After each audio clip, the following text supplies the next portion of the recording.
Video में आपका स्वागत है दोस्तों। चैनल पर पहली बार आए हैं तो लगे हाथ सब्सक्राइब करें ताकि आपको नए नए अपडेट मिलते रहें। तो छत्तीसगढ़ में कर्मचारियों के डीए की मांग को लेकर 20 सितंबर को हड़ताल जाने वाली थी, लेकिन वित्त मंत्री ओपी चौधरी ने हुई दौर की चर्चा के बाद संयुक्त मोर्चा ने प्रदेश व्यापी हड़ताल को स्थगित कर दिया है।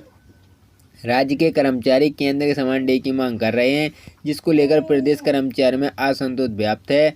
दरअसल राज्य के कर्मचारियों केंद्र कर्मचारियों को बराबर डीए नहीं मिलने के कारण कर्मचारी पेंशन में असंतोष है, जिसकी वजह से छत्तीसगढ़ कर्मचारी अधिकारी संयुक्त मोर्चा ने 20 सितंबर को हड़ताल करने का ऐलान किया था, क्योंकि भाजपा ने विधानसभा चुनाव की घोषणाएं मोदी की गारंटी देते हुए कहा कि वह केंद्र के समान डीए देगी और बकाया ईयर की राशि जीपीएफ खाते में अंतरित करेगी। लेकिन वर्तमान में ईयर के कर्मचारी और पेंशन और डीए के मामले में केंद्र के कर्मचारियों को 4% पीछे चल रहे हैं। संयुक्त मोर्चा ने की थी हड़ताल की घोषणा। राज्य के कर्मचारी अधिकारी संयुक्त मोर्चा ने अपने एक सूत्रीय मांग को लेकर 9 सितंबर को प्रदेश व्यापी हड़ताल करने की घोषणा की थी, लेकिन 2 सितंबर को मुख्यमंत्री से चर्चा में मिले ठोस आश्वासन में हड़ताल को 19 सितंबर तक स्थगित कर दिया गया। संयुक्त मोर्चा की ओर से कहा गया कि यदि 19 सितंबर तक डीए का आदेश जारी नहीं हुआ तो 20 सितंबर को हड़ताल करेंगे।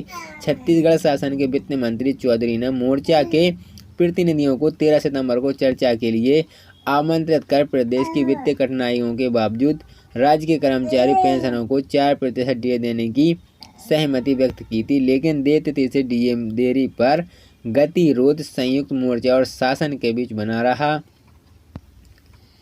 केंद्र के कर्मचारियों के साथ ही मिलेगा प्रदेश के कर्मचारियों को मिलेगा डीए। वित्त मंत्री मुख्यमंत्री की आपसी चर्चा के बाद दूसरी ओर चर्चा हेतु वित्त मंत्री के बुलावे पर मोर्चा के घटक संगठनों के प्रतिनिधियों को 17 सितंबर को देर रात्रि वित्त मंत्री के साथ दूसरे दौरे की हुई। इस चर्चा पर मंत्री ने कहा कि 4% डीए देने की घोषणा मुख्यमंत्री स्वयं अति शीघ्र करेंगे तथा निकट भविष्य में शासन ऐसी योजनाएं ला रही है जिससे देश में सरकार डीए देने की घोषणा करेगी।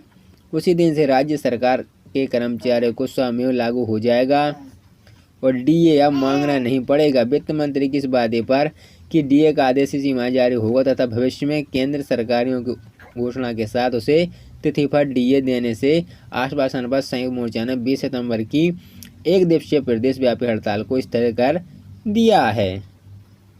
दरअसल राज्य के कर्मचारी को केंद्र कर्मचारी को बराबर डीए नहीं मिलने के कारण कर्मचारी पेंशन में असंतोष है, जिसकी वजह से छत्तीसगढ़ कर्मचारी अधिकारी संघ मोर्चा ने 20 सितंबर को हड़ताल करने का ऐलान किया था, क्योंकि भाजपा विधायक चुनाव की घोषणा के बाद मोदी की गारंटी देते हुए कहा था कि वह केंद्र के समान डीए देगी, बकाया ईयर की राशि जीएफ खाते में अंतरित करेगी। लेकिन वर्तमान में राज्य के कर्मचारी पेंशनों को डीए के मामले में केंद्रीय कर्मचारियों को 4% पीछे चल रहे हैं।